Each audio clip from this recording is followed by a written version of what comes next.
podemos ver. Ok.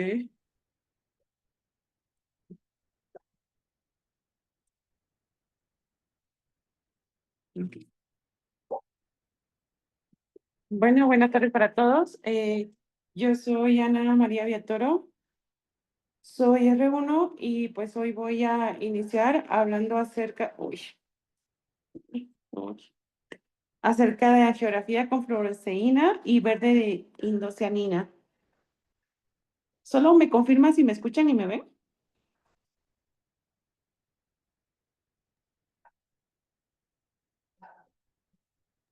Anita, no sale tu pantalla. Ok, ok. Ok.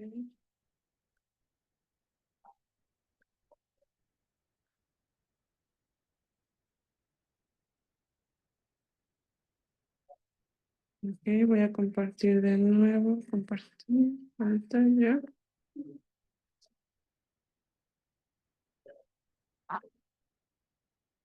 ¿Me confirman ahora? ¿Ahora sí se ve? No, todavía no No, se ve. no se ve, Anita. Estoy haciendo mi compartir pantalla.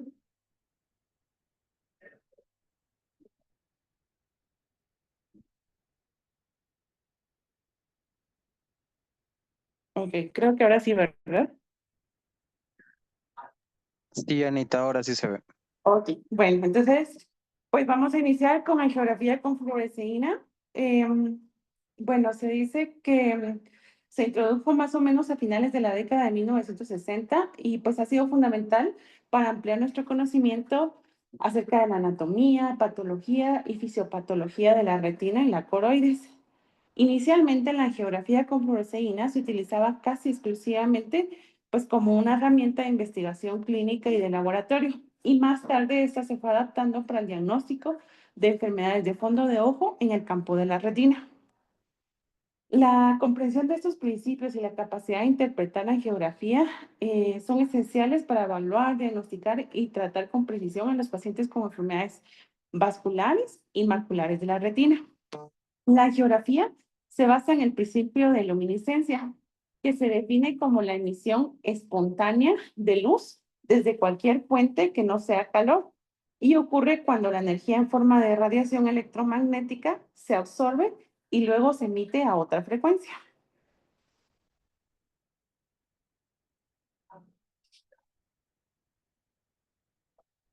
La fluoresceína es una forma de luminiscencia que se mantiene únicamente mediante excitación continua.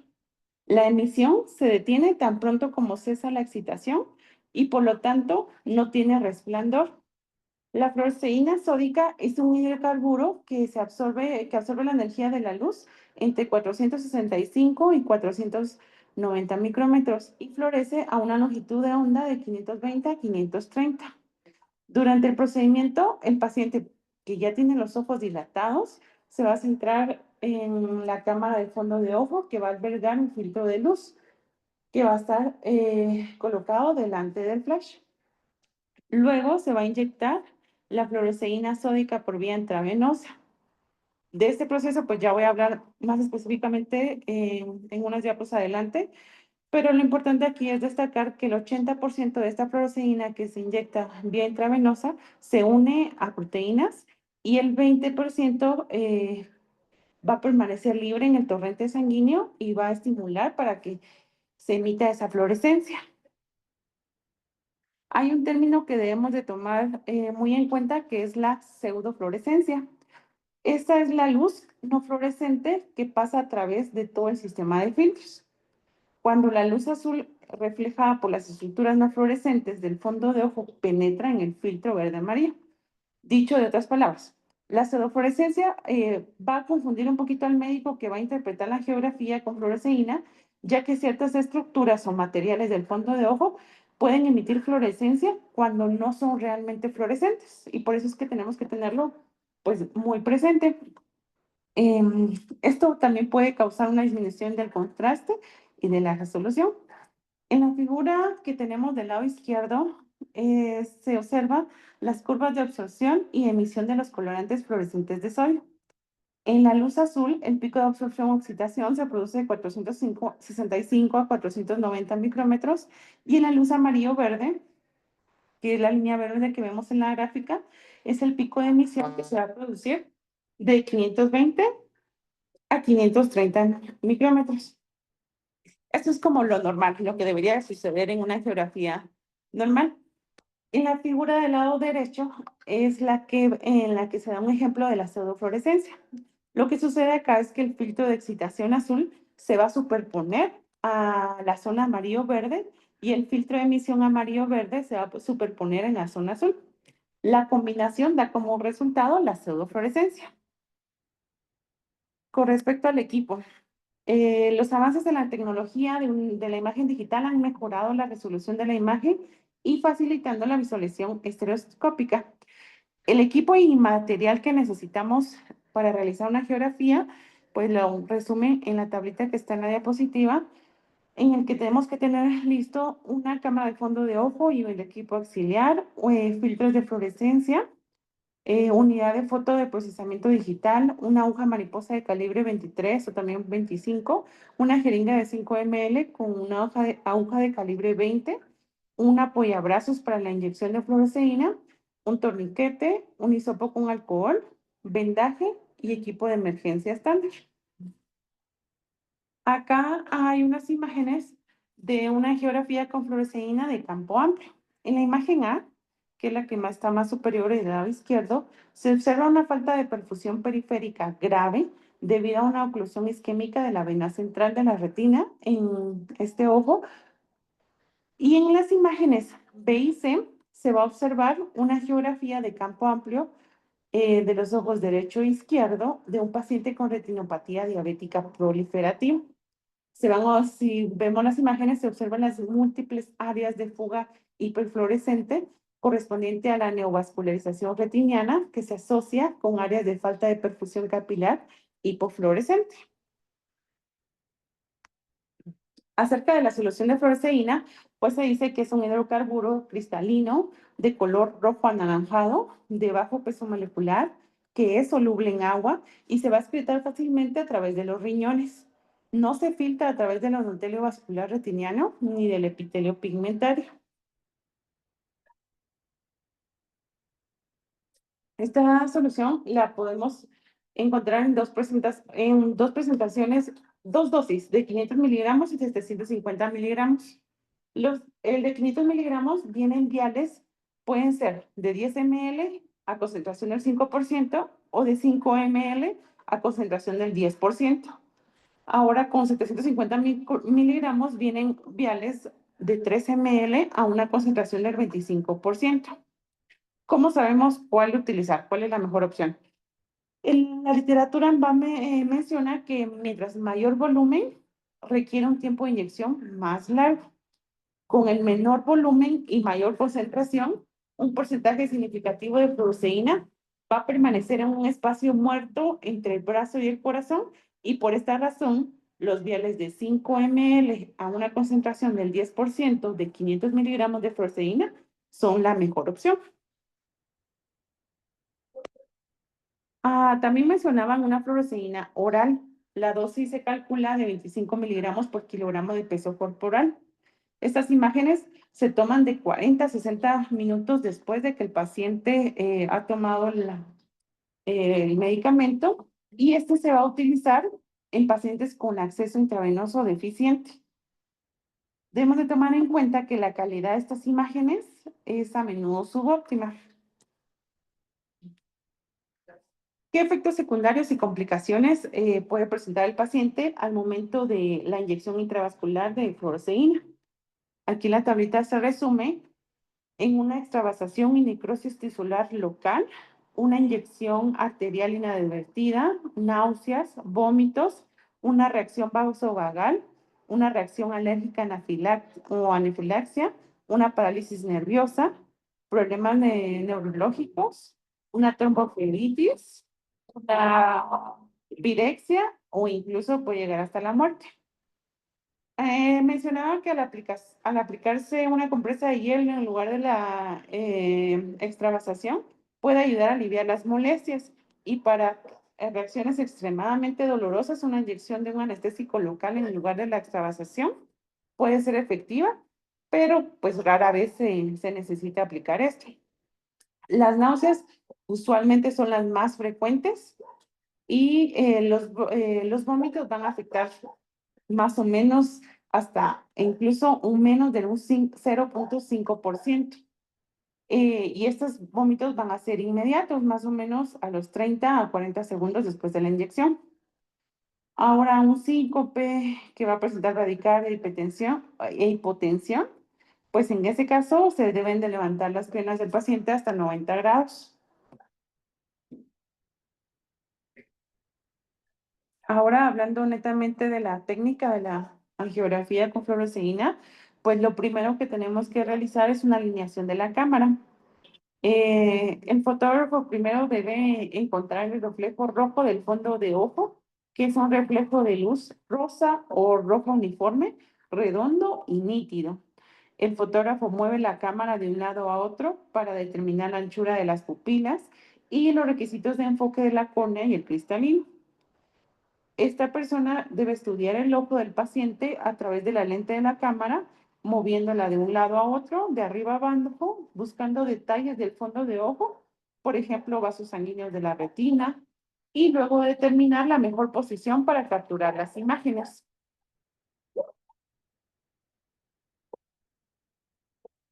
Aquí hay unas imágenes de fondo de ojo y algunos reflejos. En la imagen A, que es la más superior al lado izquierdo, es una fotografía de fondo de un ojo derecho sin reflejos. La cámara estaba correctamente alineada y enfocada. Esa es como la foto perfecta. En la imagen B, que es la siguiente que se observa, vamos a ver un arco rojo, como amarillo y azul, brillante en el lado derecho de la imagen. Y en este el flash se está reflejando en el iris. Esto puede remediarse reposicionando la cámara ligeramente a la derecha o a la izquierda. En la imagen C, que es la que está inferior, en este caso la cámara se colocó a una distancia inadecuada del fondo de ojo, perdón, adecuado, pero se colocó demasiado a un lado, ya sea hacia la derecha o izquierda, lo que permitió que el reflejo del arco blanco brillante hacia la parte inferior de la imagen. Y por último, en la imagen D, pues tenemos un reflejo blanco, sobre todo está en la parte superior. En este caso, la cámara estaba a una alineación correcta, pero estaba colocada demasiado lejos del ojo del paciente. Y esos son como algunos errores que podríamos cometer al realizar la angiografía.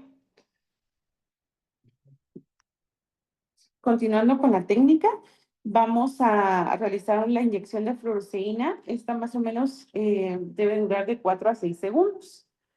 Debemos, antes de realizar esto, informar al paciente, ya que un paciente que está menos ansioso y comprende más el procedimiento, pues va a ser más cooperativo. También debemos de disponer de un asistente que sujete la cabeza del paciente en la mentonera y el fotógrafo debe comunicarse constantemente con el paciente durante el procedimiento para informarle el proceso de las pruebas y brindándole pues tranquilidad y ánimo al paciente, de tal forma que sea más cooperativo.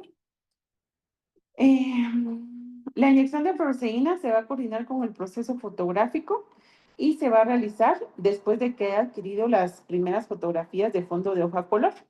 Se toman las fotografías de fondo a color y ya después, posterior a eso, se inicia la inyección.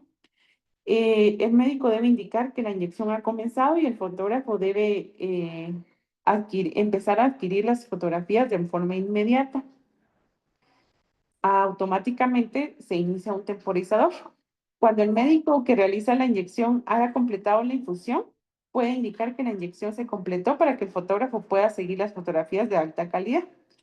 Entonces, vamos a iniciar las fotografías a los 8 segundos en jóvenes y a los 12 segundos en pacientes mayores. Luego, una sucesión rápida de imágenes en intervalos de más o menos de 1.5 a 2 segundos y todo este proceso debe durar de 5 a 10 minutos. Aquí hay una lista, sí, una lista de verificación para la angiografía con fluoresceína. En esta vamos a informar al paciente, vamos a hacer como un resumen de los pasos que debemos realizar para la angiografía. Entonces, primero informamos al paciente, luego vamos a dilatar la pupila del paciente, preparar la solución de fluoresceína en la aguja de mariposa y la jeringa, preparar la cámara de fondo de ojo, introducir la identificación del paciente y los datos de forma digital, colocar al paciente para alineación y enfoque y comodidad, alinear y enfocar la cámara, una fotografía completa del fondo de ojo a color, luego que es la que se toma previo a la fotografía previa a la inyección. Luego vamos a insertar la aguja de mariposa y aseguramos el acceso intravenoso. Simultáneamente iniciamos el cronómetro desde cero y se inyecta el tinte de fluoresceína. Se toma la primera imagen al comienzo exacto de la inyección y la segunda al final exacto de la inyección.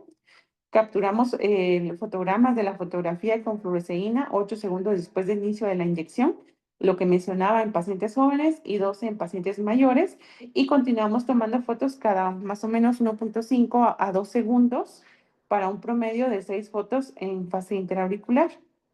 Si se sigue el plan de angiografía con fluoresceína y una vez realizada la fotografía, confirmamos la ausencia de síntomas alérgicos, aseguramos que le comentamos al paciente que la orina va a estar como decolorada durante aproximadamente 24 horas y que la dispersión del médico se debe observar al paciente para detectar posibles reacciones a la fluoresceína. Ahora, con respecto a la interpretación, para la interpretación de la angiografía con fluoresceína es conveniente que dividamos la retina sensorial en dos capas, la mitad vascular interna y la mitad externa, que es avascular. La mitad vascular interna se va a extender desde la membrana limitante interna hasta el borde exterior de la capa nuclear interna. Las arterias y venas retinianas más grandes se ubican en la capa de fibras nerviosas y los capilares retinianos superficiales y profundos se ubican en la capa de las células ganglionares. Ahora, la mitad avascular externa de retina sensorial está compuesta por la capa plexiforme externa, la capa de fibras de Henle, la capa nuclear externa, los conos y los basones. Y como para continuar, la membrana de Bruch separa el epitelio pigmentario de la coreocapilar, que normalmente va a ser permeable a la fluoresceína. La fluoresceína pasa libremente desde el coreocapilar y se va a difundir a través de la membrana de Bruch, pero normalmente no puede atravesar el EPR. Debajo de la coreocapilar se encuentran los vasos coroideos, que son más grandes, que son impermeables a la fluoresceína. Ok, y aquí pues tenemos un ejemplo de lo que es una angiografía con fluoresceína normal. Aquí van muchas imágenes para que nos vayamos familiarizando. En la imagen A es una fotografía de montaje en túnel de múltiples campos que muestra una mácula, fobia y unos vasos normales. En la imagen B hay una fase arterial temprana del angiograma con fluoresceína y vamos a notar la hiperfluorescencia en vidrio deslutrado del coreo-capilar. Se van a observar pequeñas manchas oscuras en la coroides, aún no perfundidas y consistentes con una perfusión irregular. En la imagen C, está en la fase arteriovenosa de la angiografía. Las arterias y capilares retinianos se han desprendido y existe un arco laminar en las venas retinianas. En la imagen D, la fase venosa tardía, ya no se detecta la laminación y se observa un relleno uniforme tanto en la circulación arterial como venosa, aunque las venas están más densas. En forma resumida, la geografía es inicialmente oscura, pero el llenado coroideo y retiniano se va a observar a los 10 a 15 segundos después de la inyección. Los vasos retinianos y coroideos se llenan al máximo entre 20 y 30 segundos después de la inyección.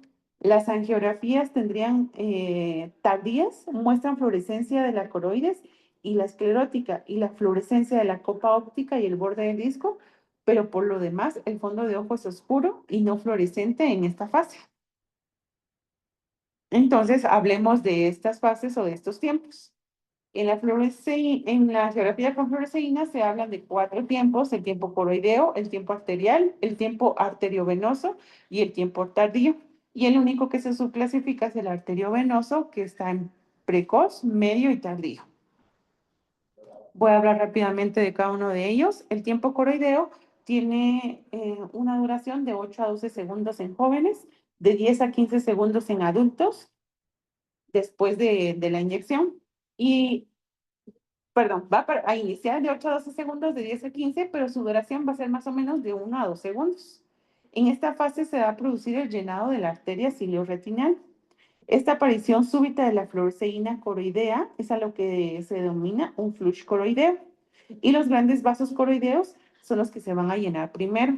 La fluorescencia se evidencia en forma de placas de textura granular debido a la entrada de fluoresceína en la coriocapilares. El tiempo arterial. Anita, ahí quisiera hacer una pregunta a un Sí. R2 o un R3. Ok. Aquí se ha llenado de la arteria cilio-retinal. ¿Esta arteria a qué nos ayuda? ¿Alguien de ustedes me puede indicar?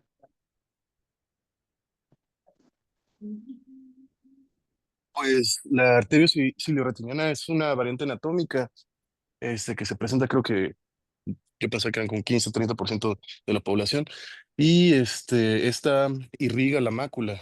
Entonces, es este, otra irrigación importante dentro de las variantes. No ¿Pero sé en qué si querías. enfermedad nos salva esta En la variante oclusión, anatómica? ah, Oclusión de la en la arteria oclusión. central de la retina, Ajá. doctor. ¿En qué? Oclusión de la Oclusión de la vena arteria central. central de la retina. Ah, perfecto. Está muy bien. Sí, Anita, Ok. avancemos. Después tenemos el tiempo arterial. Este va de 1 a 2 segundos, luego el llenado coroideo y tiene una duración más o menos de 2 segundos. Esta va a iniciar con la aparición de la arteria central de la retina. La mayoría de las veces esta arteria se va a bifurcar en una rama superior y otra inferior. En la arteria central de la retina, inicialmente la fluoresceína circula por el centro de la arteria. La fluoresceína se adosa a las paredes arteriales al llegar a esta primera bifurcación y las arteriolas que rodean la mácula se llenan tardíamente, excepto en aquellos pacientes que tienen una arteria cilioretiniana. Ahora está el tiempo arteriovenoso.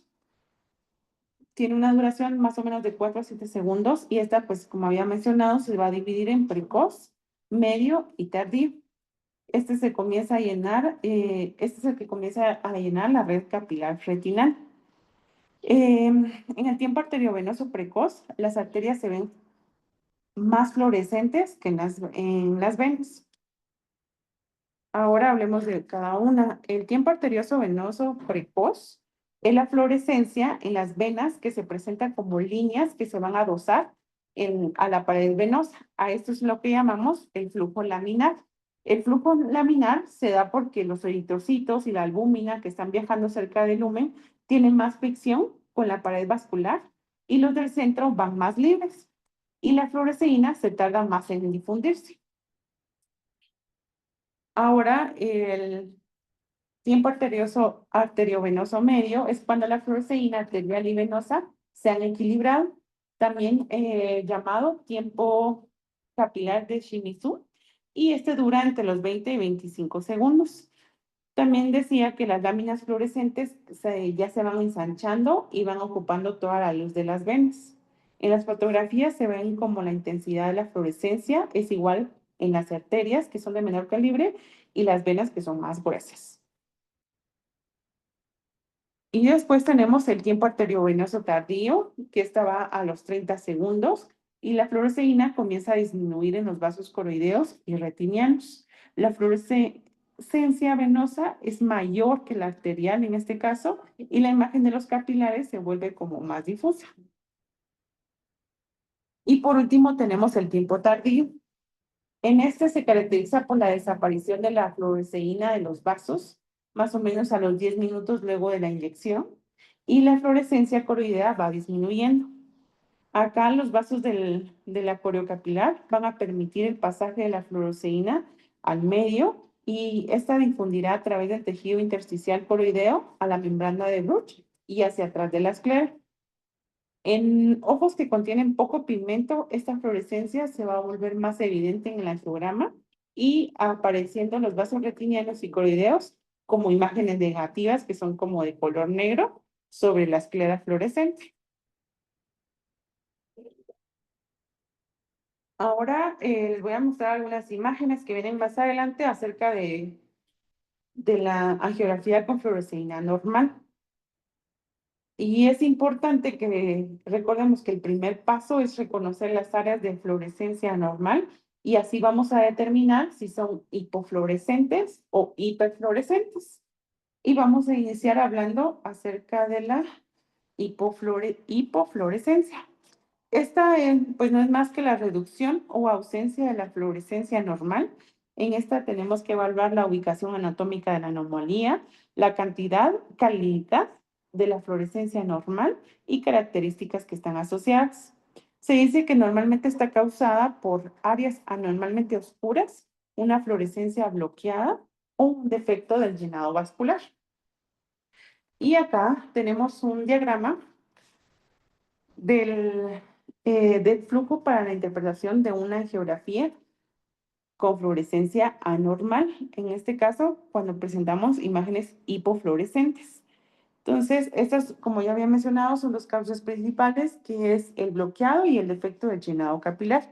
Entre el bloqueado tenemos que puede ser por material retiniano o material coroideo.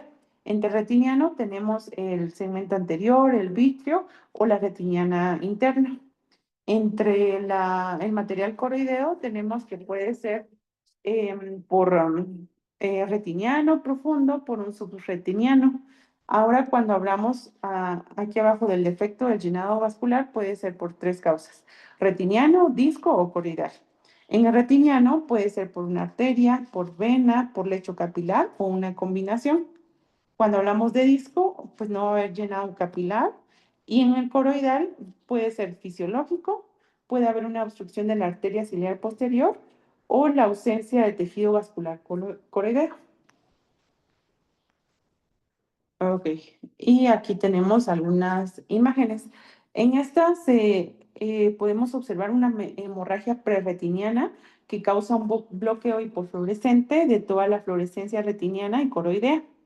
En la imagen A, que es la que está arriba, se observa un dibujo de hemorragias hialoideas de la membrana limitante interna y de la capa de fibras nerviosas.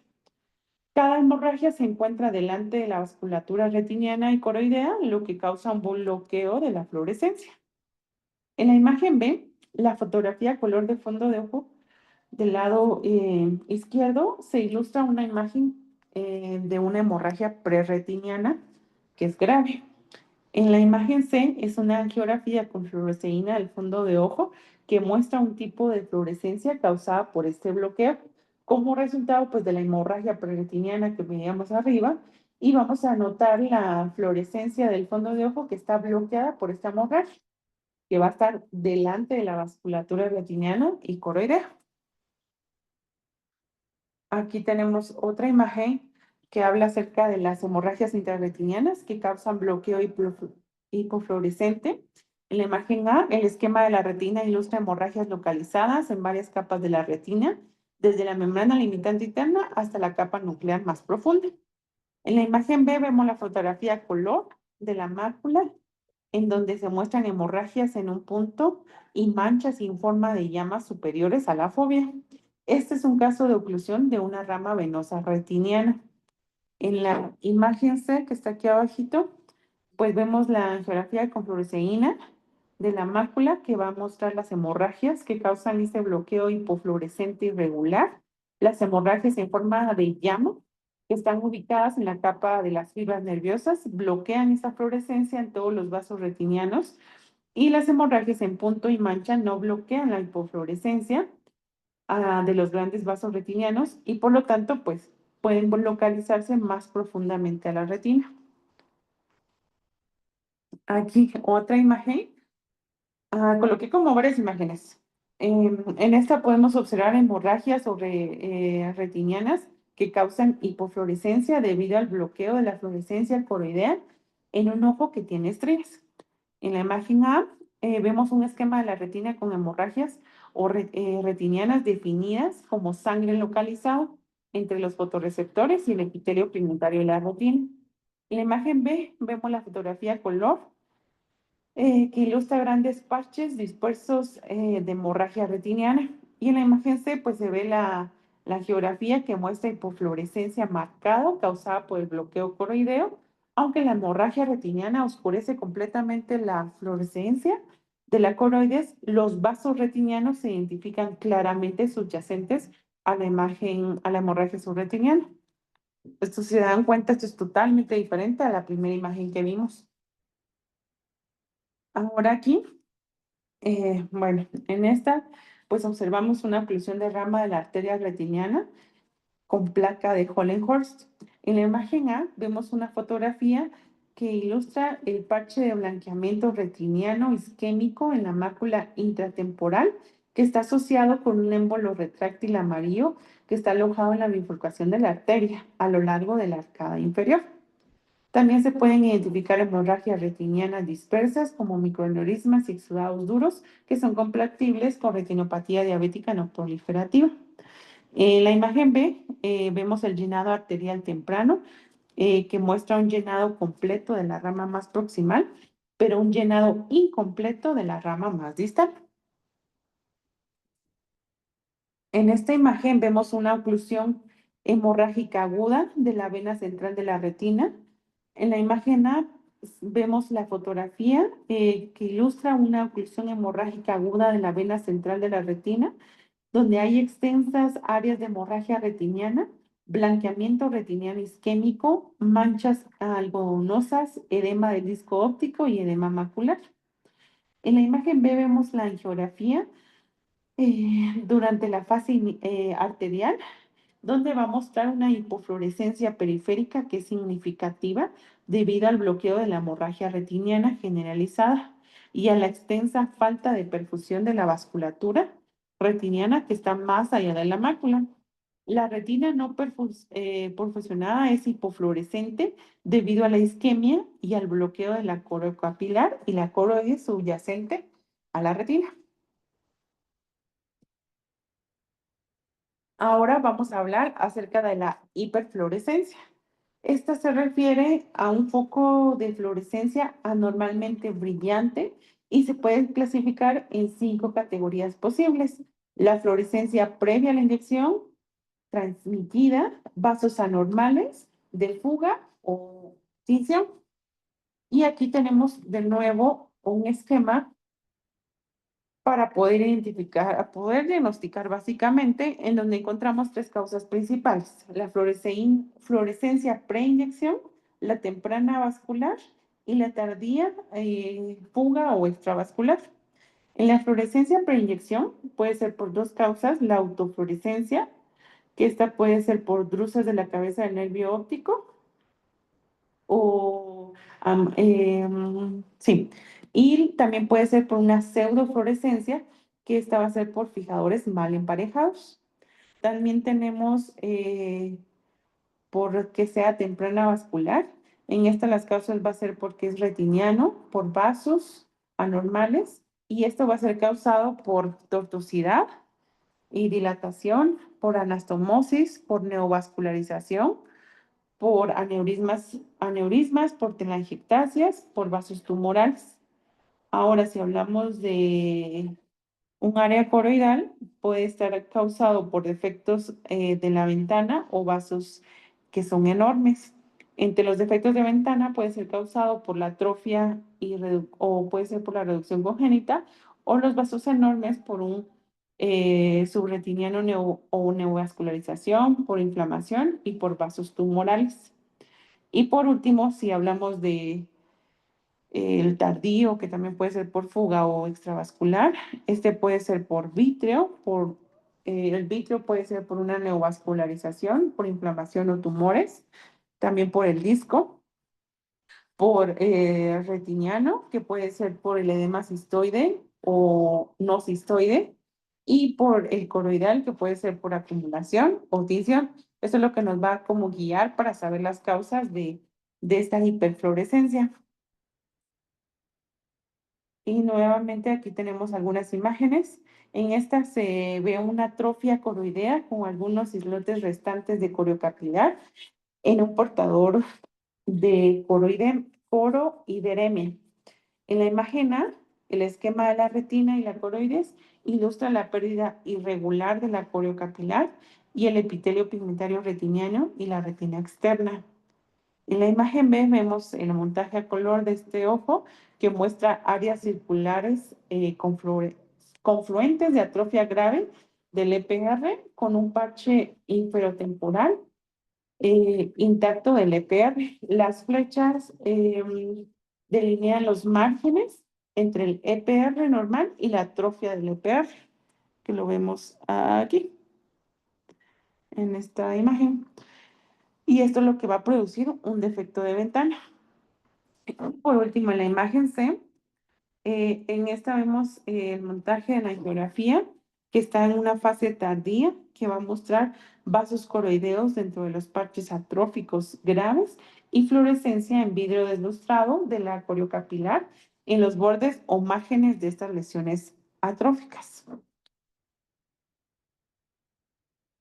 Aquí tenemos otra imagen que muestra drusas del disco óptico.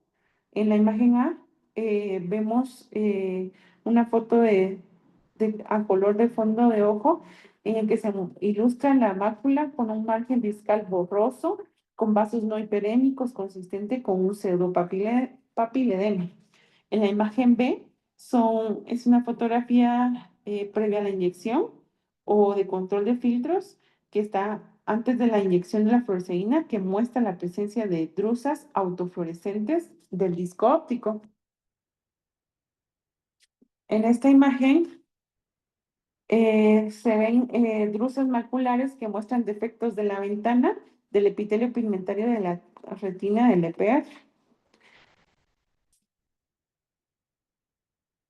Aquí, de nuevo, en esta imagen vemos el defecto de la ventana del epitelio pigmentario de la retina, el EPR debido a un agujero macular. En la imagen A vemos el dibujo esquemático de la mácula que ilustra pues, el agujero macular de espesor completo que puede asociarse con una ventana del EPR o un defecto de transmisión con angiografía con fluorescencia. En la imagen B vemos la fotografía al color que muestra el pequeño agujero macular. Obsérvese el halo que rodea el agujero que puede representar un manguito de líquido subretiniano o atrofia del EPR. En esta imagen vemos la membrana epirretiniana y el funcionamiento macular que están asociados a un enderezamiento anormal, tortuosidad y dilatación de los vasos retinianos.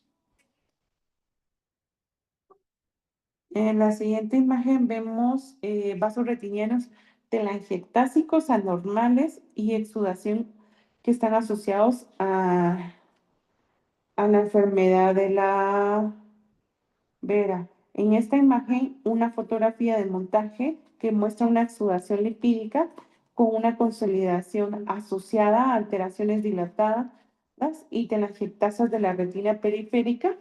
Y en la imagen B vemos esta geografía que muestra en la periferia, en la parte superior de la retina, aneurismas de bombilla, dilatación capilar y parches de retina. No hay perfusión vascular característica de la enfermedad de Coats.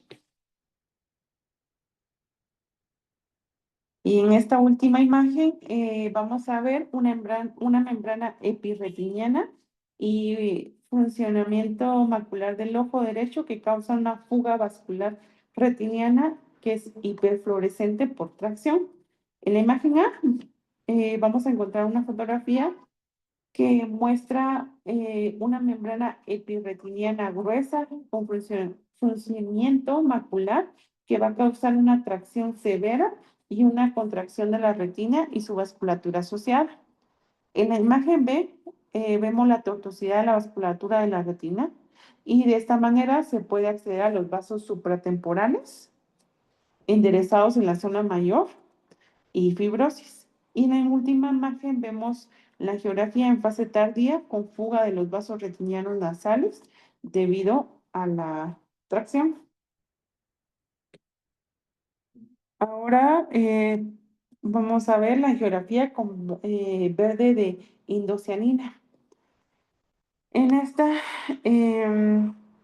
vamos a ver que tiene varias ventajas sobre la fluoresceína, que es sódica en la obtención de imágenes de la vasculatura coroidea. Sus características físicas y químicas van a permitir la visualización del tinte a través de la melanina suprayacente y el pigmento xantófilo, el líquido seroso sanguinolento y los exudados lipídicos. Como parte de su historia, fue desarrollado por Kodak Research a petición de los cardiólogos para que sea utilizada como un indicador del gasto cardíaco, pues que no se veía afectada por las variaciones de la saturación de oxígeno. Posteriormente, los hepatólogos comenzaron a utilizarla para evaluar el flujo sanguíneo hepático. Y ya en 1972, Flaubert y su compañero realizaron la primera geografía con verde de indocianina para obtener imágenes de la corriente humana. Acá vamos a hablar específicamente del verde de indocianina. Es un colorante aniónico de la familia de la tricarbocianina. La absorción máxima es de 790 micrómetros, se excreta por el hígado, es soluble al agua, pero que tiene que estar altamente destilada. La emisión máxima se va a producir aproximadamente a los 835 micrómetros y se suministra con un disolvente como agua estéril. El 98% se va a unir a las proteínas plasmáticas. Esta, a diferencia de la proteína, va a absorber la luz del espectro del infrarrojo que está más cercano. Y estas propiedades que acabo de mencionar son las que permiten la penetración a través del pigmento macular, la melanina y pues la sangre. ¿Qué efectos secundarios podemos encontrar? Puede presentar el paciente náuseas, vómitos, hay prurito, urticaria, síncope, pirexia, parálisis nerviosa, broncoespasmo, laringoespasmo o anafilaxia. El mecanismo de estos efectos secundarios adversos, pues realmente es incierto y en general la tasa es muy baja, de hasta menos de un 0.15%. Sin embargo, en los pacientes que tienen antecedente de alergia al yodo, no se les debe administrar el tinte, ni a los pacientes que tienen afectaciones por enfermedades hepáticas y renales. ¿Qué instrumentos utilizamos? En este, pues, lo vamos a dividir en dos categorías principales. Unas cámaras digitales con flash para el fondo de ojo y las cámaras SLO. La diferencia entre estos instrumentos se va a relacionar en gran medida con las características del sistema de la cámara y las modalidades de adquisición. La luz láser por el sistema SLO se mueve sobre el fondo de ojo mediante dos espejos giratorios y la imagen se adquiere punto por punto. La técnica de inyección, pues la concentración y la preparación para la inyección intravenosa varía según qué instrumento de los mencionados se utilice. Para la cámara de fondo de ojo, la concentración estándar debe ser más o menos de 25 miligramos en 5 ml y este puede aumentar a 50 miligramos en pacientes que tienen pupilas poco dilatadas y pigmentación intensa. En cambio, para las cámaras SLO, utilizamos 25 miligramos que se disuelven en 3 ml. Ahora, pues, ¿cómo interpretamos? En este vamos a encontrar tres fases: la fase temprana, intermedia, tardía o de recirculación. En la temprana es cuando las arterias retinianas aún no están llenas. La intermedia es cuando tanto las arterias como las venas están llenas. Y la tardía es cuando tienen más de 10 minutos después de la inyección. Debemos de tener un conocimiento completo de la apariencia de la angiografía con verde de indocianina en sujetos normales. Es esencial para reconocer qué alteraciones pueden ser inducidas patológicamente. En la angiografía, la fase inicial puede correlacionarse mejor con el llenado de las diferentes capas de la coroides. Los primeros vasos coroideos en llenarse son la capa de Haller, seguidos por la capa intermedia de Saller. La coriocapilar es la última capa en la que se llega al tinte. Por lo tanto, la secuencia progresa desde los vasos más grandes y externos y va hacia adentro, hacia los más internos y más pequeños. Entonces, voy a hablar de cada una de estas fases para ir terminando. La fase temprana, en esta va dentro del primer minuto después de la inyección del ojo y es cuando las arterias y las venas coroideas más grandes se resaltan, pero las arterias de la retina no se llenan aún. Los vasos coroideos comienzan a llenarse a partir de los vasos más grandes de la capa externa de Haller, seguidos por la capa intermedia de Saller. La capa coriocapilar se llena en último lugar, pero las resoluciones de la cámara no son lo suficientemente altas como para identificar coriocapilares individuales. Por lo tanto, el llenado de la coriocapilar generalmente se ve como una neblina general, indistinta, más evidente en el polo posterior. Ahora, la fase media, esta va de 5 hasta 10 a 15 minutos después de la inyección. Las arterias y venas de la retina, así como la vasculatura coroidea, ya están llenas. La cianestesia coroidea se volverá más difusa y menos distintiva, en esta fase a medida que se llene la coriocapilar. Y la última fase, que es tardía, que también es llamada de recirculación, va a llevar más de 10 a 15 minutos después de inyectar el tinte. Durante esta fase, una lesión hipercianescente patológica es más visible contra el fondo, que desvanece lentamente. Y aquí tenemos una imagen en donde vemos el llenado de los vasos durante la angiografía con verde indocianina, que sigue una secuencia precisa. Esta secuencia es la que ya les había mencionado anteriormente. En la imagen A y B, en estas, vamos a ver que la primera capa que se llena es la capa de Haller. Luego tenemos que en la imagen C y D es la siguiente capa en llenarse es la capa de Sander.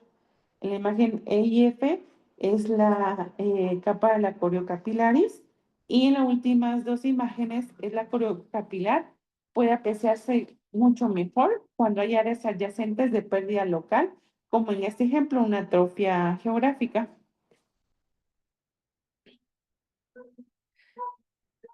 ¿Qué enfermedades nos pueden ayudar a detectarla? Entre estas está la degeneración macular neovascular, que está relacionada con la edad.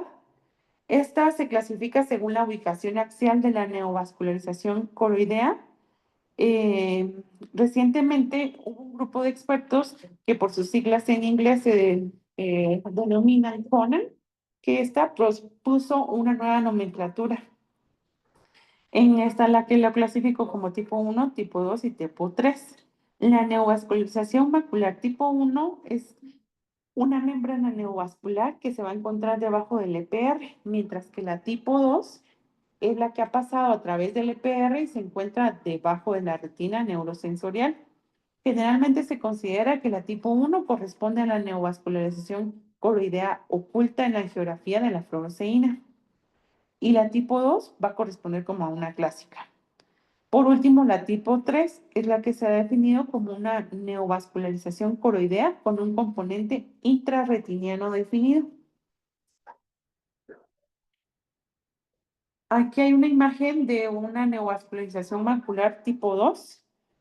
En la imagen A vemos la angiografía con fluoresceína, como la fuga de tinte de las lesiones es evidente y oscurece los límites de la red neovascular.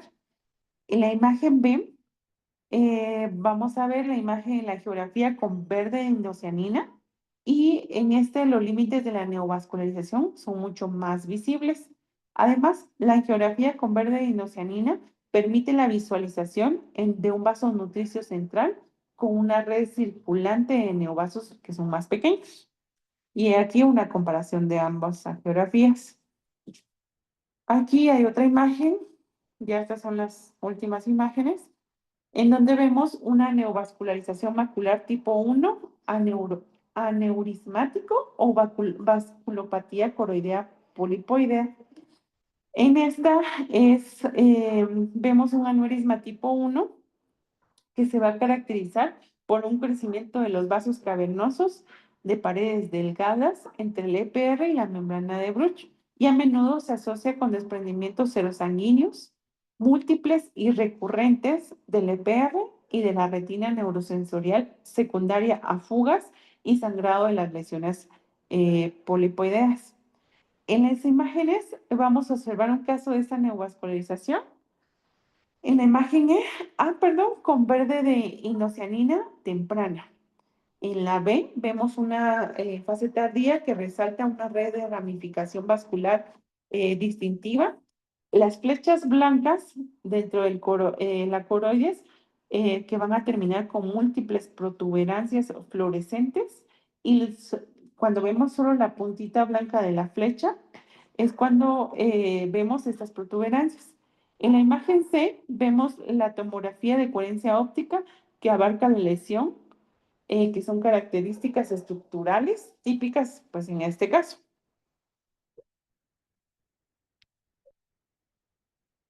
Y aquí tenemos un ejemplo de lo que son los hemangiomas coroideos.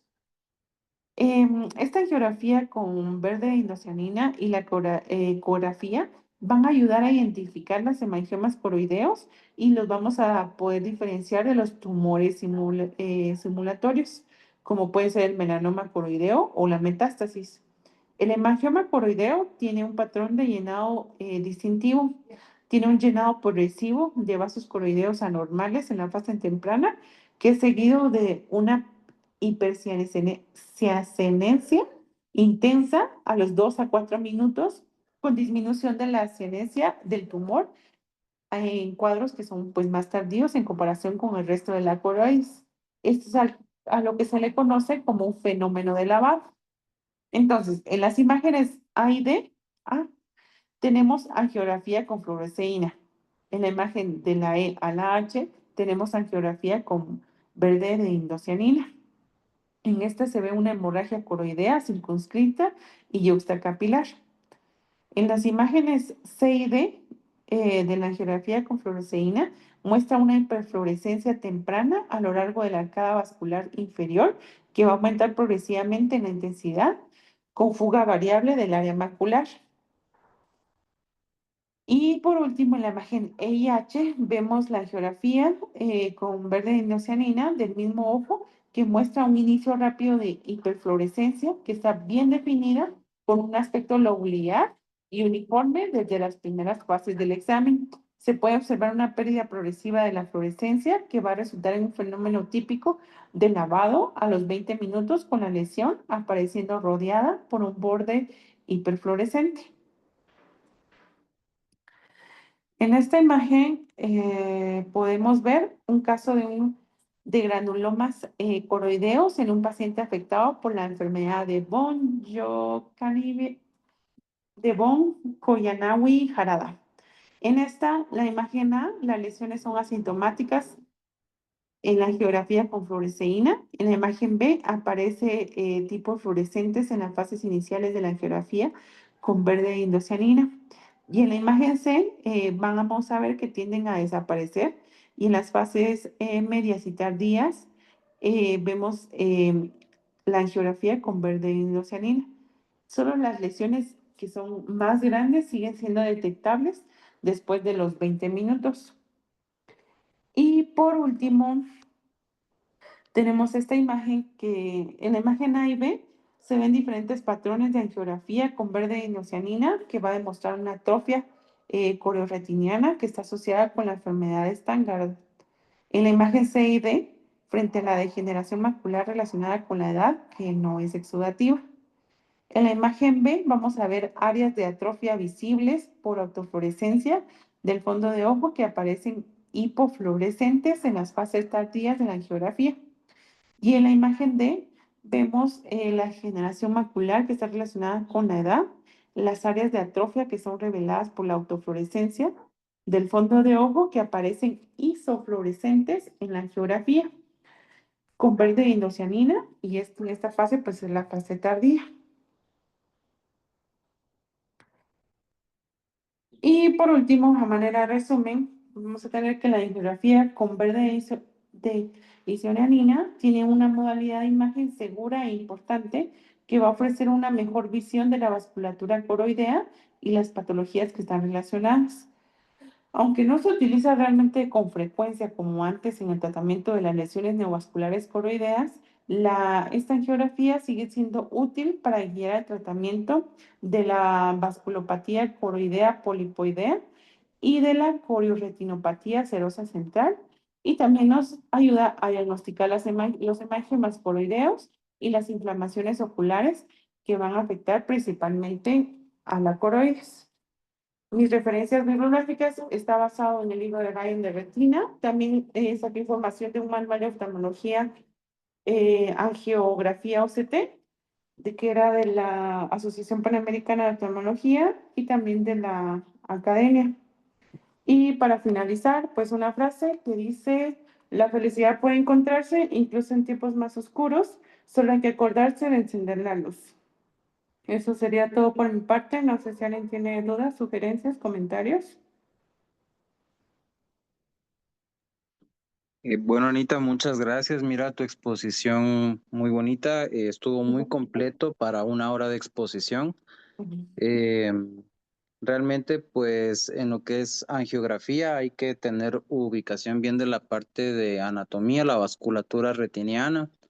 Eh, Actualmente yo no sé en sus centros donde están ejerciendo su especialidad, si nos pueden compartir si alguien está usando verde de indocianina o solo estamos como acá usando fluoresceína.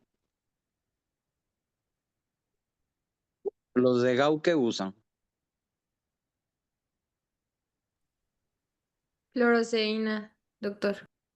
y los de oftalmosalud. Bien, solo fluoresceína. Ah, va. Y Oftavisión son nosotros. Igual. Sí, fluoro. Doctor. Sí, realmente, pues en la gran mayoría de centros oftálmicos lo que más usamos es la fluoresceína, más fácil conseguirla, ¿verdad? Y también por el costo. Aquí en la clínica también sí lo usamos. Realmente, pues la AGF ahora se ha visto también influenciada un poco por la angio-OCT. Sin embargo, no son lo mismo. La angiografía nos permite, por fluoresceína, nos permite sobre todo identificar las áreas de hipoxia y la guía por la aplicación de láser, por ejemplo, y también la aplicación de antiangiogénicos. El angio OCT, si bien ya con los últimos equipos de ultracampo para poder hacer el análisis, porque antes solo hacíamos angio OCT de más o menos 4 milímetros por 4 milímetros en área foveal, ahora ya hay incluso ya más panorámicos de 9 por 12, entonces ya nos permite un poco más extensa la angiografía. Sin embargo, sí puede tener, se puede ver afectada por artefactos, por el parpadeo. ¿Alguien sabe cómo me puede comentar o qué sabe acerca de la angio OCT, que es también lo que se usa actualmente? ¿Saben cuál es el principio más o menos básico del estudio?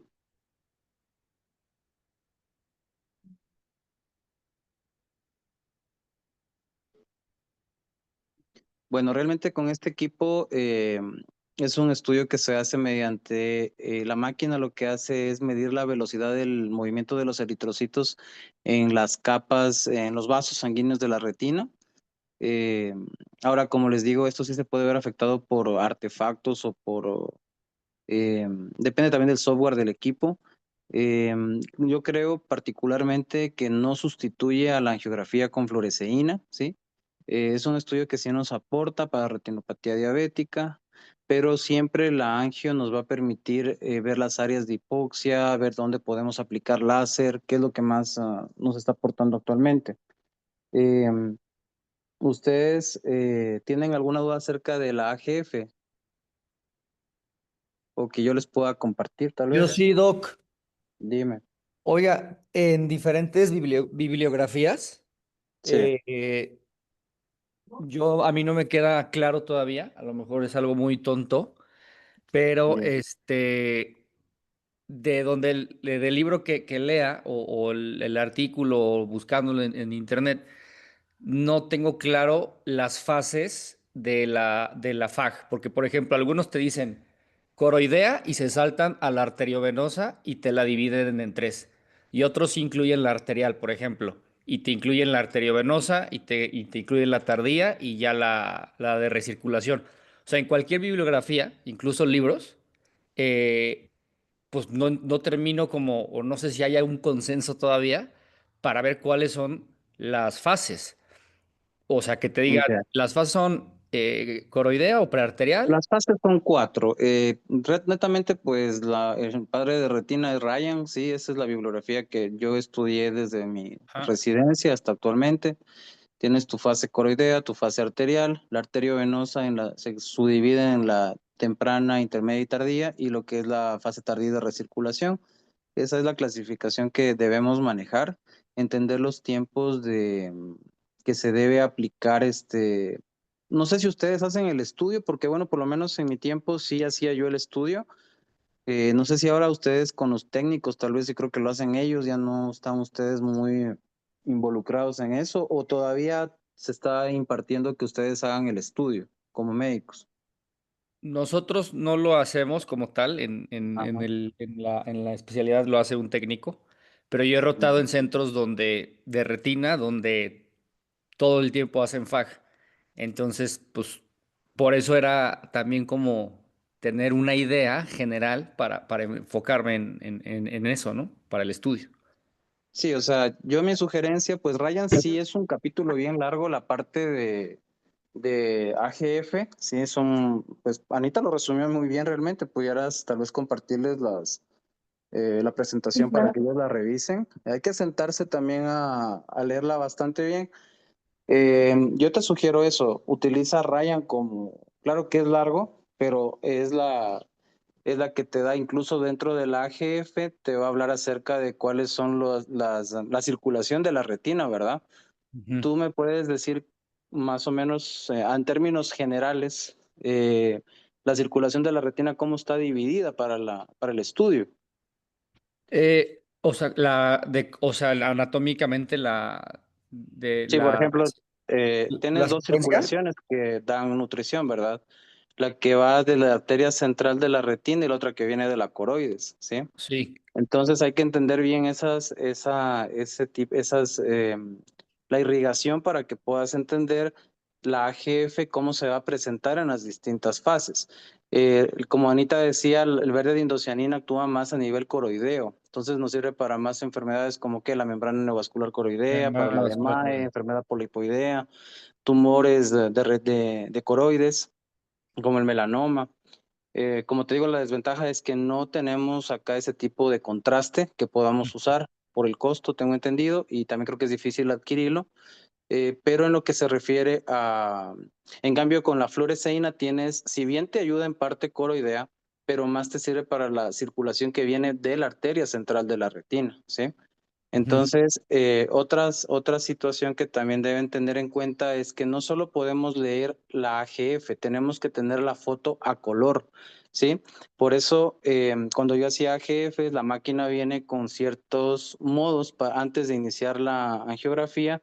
Tienes que tomar una foto a color, una foto libre de rojo, una foto con azul cobalto y de ahí vienes ya con la inyección del colorante y comienzas a hacer la secuencia de fotografías, porque si solo tienes las fotos de la AGF sin una foto a color, va a ser muy difícil ver si tienes un defecto, por ejemplo, de hipofluorescencia, los fenómenos, sean por bloqueo, por defecto de llenado, o si son hiperfluorescentes, preinyección o posinyección.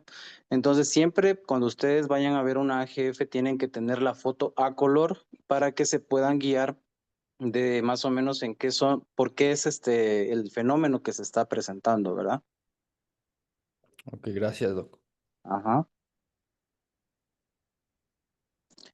¿Alguien más quisiera, pues, se pudiera aportar con algo o alguna duda?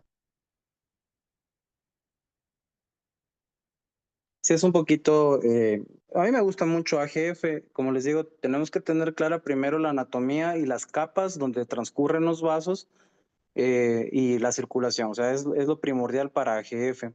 Sí, claro, haciendo un resumen, pues nos va a servir, como yo les decía, para ver las zonas de hipoxia, dar el láser, antiangiogénico, o sea, que son las terapias que nos va a ayudar este tipo de estudio, clasificar también cierto tipo de enfermedades, pero pues sí es importante todavía seguirla haciendo.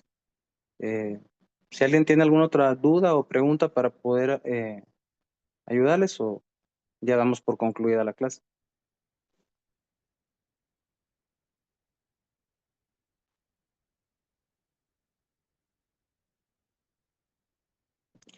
Y bueno, si no tenemos más preguntas, Anita, muchas gracias. El día lunes, ¿quién va a dar la clase?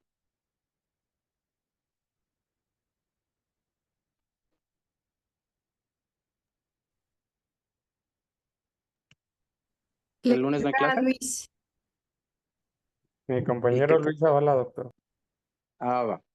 Entonces el lunes nos vemos porque es el módulo netamente de retina. Entonces voy a tratar de conectarme el lunes. Yo voy a ir a una jornada de cirugías, pero si no avanzo, pues igual les va a apoyar uno de los fellows o tal vez la doctora Alejandra. ¿Sí? Muchas gracias y buenas tardes. Listo, gracias, feliz tarde. Hasta luego. Gracias. Buenas tardes. Gracias. Chao.